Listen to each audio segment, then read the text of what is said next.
Upoznala sam jedan dečka na fejsu, baš je super. Imamo istih interesovanja, i muzika, i igrice, i sve.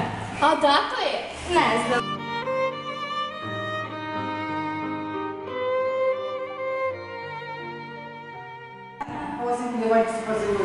Svi znamo koliko je internet koristan, međutim, on ima i svoje loše strane. Jedna od njih je, kada se preko neke društvene mreže upoznajete sa nekim, nikada niste sigurni da je on baš takav kakvim se predstavlja i nemate načina da to proverite. Zato budite vrlo oprezni.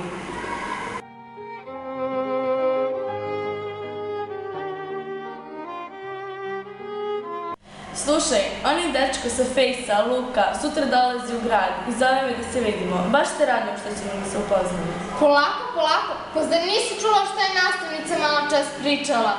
Ako već hoćeš da ideš, onda povedi nekog starijeg. U pravu si.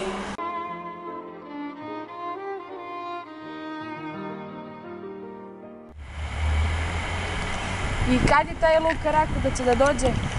Pa evo sad si, samo što nije. Bravo.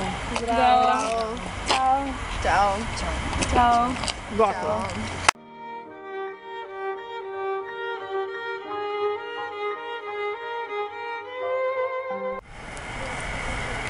Ćao, ja sam Lukin brat. Ćao, Jovane. On te čeka u igronici, hoćeš odmah da krenemo. Evo samo moj otac da stignu pa da idemo zajedno. Pa nemamo mi toliko vremena.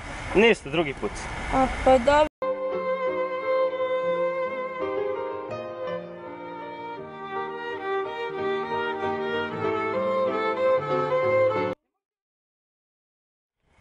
Zdravo, ja sam Lukin brat. Zdravo. On te čeka u igronici, ako hoćeš da pođemo. Ajde.